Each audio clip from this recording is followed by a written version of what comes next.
ಭಾರತ ದೇಶದ ತುರ್ತು ಪರಿಸ್ಥಿತಿಗೆ ಇವತ್ತಿಗೆ 50 ವರ್ಷ ತುಂಬಿದೆ.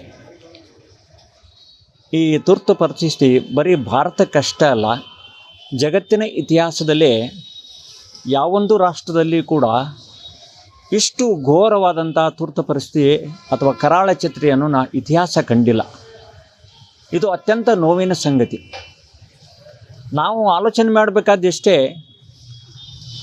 ಯಾಕೆ ಪ್ರಧಾನಮಂತ್ರಿ ಇಂದಿರಾ ಗಾಂಧಿ ಅವತ್ತು ಈ ತುರ್ತು ಪರಿಸ್ಥಿತಿ ಯಾಕೆ ಜಾರಿ ಮಾಡಿದರು ಅಂತನ್ನೋದನ್ನು ನಾವು ಇವತ್ತೆಲ್ಲ ಅವಲೋಕನ ಮಾಡಬೇಕಾಗಿದೆ. ಅದಕ್ಕೇನಾದರೂ ಕಾರಣ ಬೇಕಲ್ರಿ? ಕಾರಣ ಬೇಕಲ್ಲ. ಒಂದು ದೇಶದಲ್ಲಿ ಅರಾಜಕತೆ ಉಂಟಾಗಿದ್ದರೆ ಮಾಡಲಿ, ಎಲ್ಲ ದೋಂಬಿ ಲೂಟಿ ಅಂತ ಪ್ರಸಂಗದಲ್ಲಿಯೂ ಮಾಡಲಿ ಏನ್ರಿ, ಅಥವಾ ದೇಶಕ್ಕೆ ಸುಭದ್ರತೆಗೆ ಸುರಕ್ಷತೆಗೆ ಅಪಾಯ ಒಡ್ಡಿದಾಗ ಅವರು ತುರ್ತು ಪರಿಸ್ಥಿತಿ ಹೇರಲಿ ಬೇಡನಿಲ್ಲ. ಆದರೆ ಅದು ಯಾವ ಕಾರಣಗಳು ಇಲ್ಲದೆ ಕೂಡ ಇಂದಿರಾ ಗಾಂಧಿಯವರು ಯಾಕೆ ಈ ರೀತಿ ಮಾಡಿದರು ಅನ್ನೋಕ್ಕೆ ಬಲವಾದ ರಾಜಕೀಯ ಕಾರಣ ನಾವು ಹೇಳಬೇಕಾಗತ್ತೆ. 1947ರಲ್ಲಿ ಸ್ವಾತಂತ್ರ್ಯ ಬಂದಾಗ ದೇಶಕ್ಕೆ 20 ವರ್ಷಗಳ ಕಾಲ ನೆಹರು ಅವರು ಮತ್ತು ಇಂದಿರಾ ಗಾಂಧಿಯವರು ಸುಮಾರು 30 ವರ್ಷ ಪ್ರಧಾನಮಂತ್ರಿ ಆಗಿದ್ದರು. ಆದರೂ 20 ವರ್ಷಗಳ ನಂತರ ಏನಾಯಿತು, ನೆಹರು ಅವ್ರ ನಂತರ ಅವರು ಅಧಿಕಾರಕ್ಕೆ ಬಂದರು. 1975ರಲ್ಲಿ ಏನಾಯಿತು ಅಂದರೆ, ಅವರು ರಾಯಬರೇಲಿಯಲ್ಲಿ ಎಲೆಕ್ಷನ್ಗೆ ನಿಂತಿದ್ದರು.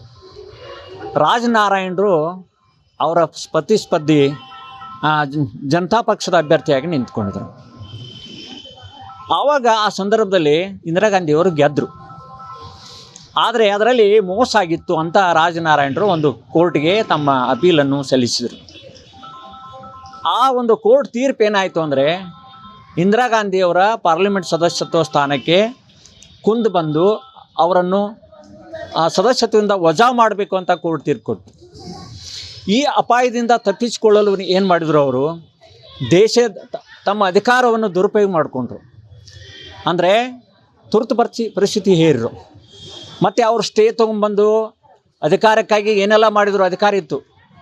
ಆದರೆ ಅಂಥ ಅಪಾಯ ದೇಶಕ್ಕೆ ಬಂದದ್ದು ಬಹಳ ದೊಡ್ಡ ಆಪತ್ತು ಅಂತ ನಾನು ಭಾವಿಸ್ತೀನಿ. ಅವರು ಬರೀ ತಮ್ಮ ಸ್ವಾರ್ಥಕ್ಕಾಗಿ ಈ ಕರಾಳ ಪರಿಸ್ಥಿತಿ ಅಥವಾ ಈ ತುರ್ತು ಪರಿಸ್ಥಿತಿ ಬಂತೆ ಹೊರತು ದೇಶಕ್ಕೆ ಯಾವ ಅಪಾಯ ಇರಲಿಲ್ಲ. ಒಬ್ಬ ಪ್ರಧಾನಿಯಾಗಿ ಅವರು ಇಂಥ ಕೆಲಸಕ್ಕೆ ಕೈ ಹಾಕಿದ್ದು ಭಾಳ ದುರಂತ ಅಂತ ನಾನು ಭಾವಿಸ್ತೀನಿ.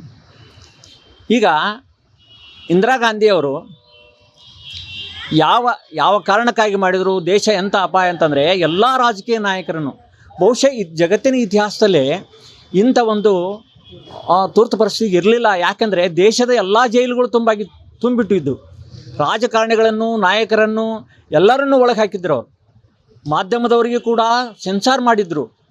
ಈ ರೀತಿಯಾಗಿ ಯಾರು ಸರ್ಕಾರದ ವಿರುದ್ಧ ಧ್ವನಿ ಎತ್ತಾರೋ ಅಂಥವ್ರನ್ನು ಜೈಲಿಗೆ ಹಾಕುವಂಥ ಒಂದು ಪರಿಸ್ಥಿತಿ ಉಂಟಾಗಿತ್ತು. ಈ ಕಾರಣಕ್ಕಾಗಿ ಅದರ ಪರಿಣಾಮ ಭಾಳ ಕೆಟ್ಟಿದೆ. ಯಾಕಂದರೆ ಅದೊಂದು ಎಂಥ ಇತಿಹಾಸ ಅಂದರೆ, ಜನಶಕ್ತಿ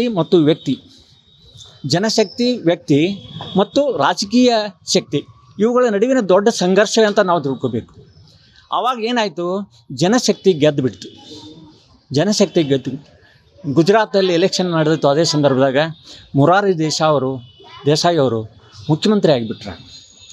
ಮತ್ತು ಹಾಗೆ ಕೂಡ ಮುಖ್ಯಮಂತ್ರಿ ಆದರೂ, ಪ್ರಧಾನಮಂತ್ರಿನೂ ಕೂಡ ಆದರು. ಅವರು ಮುಖ್ಯಮಂತ್ರಿ ಇದ್ದರು, ಆಮೇಲೆ ಪ್ರಧಾನಮಂತ್ರಿ ಆದರು.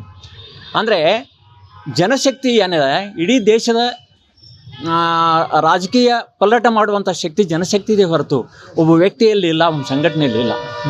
ಪ್ರಜಾಪ್ರಭುತ್ವ ಅನ್ನೋದು ದೊಡ್ಡದು. ಆ ಶಕ್ತಿ ಎದ್ದು ನಿಂತರೆ ಯಾರೊಬ್ಬರೂ ಅದ್ರ ಮುಂದೆ ತಡೆಯುವುದಿಲ್ಲ.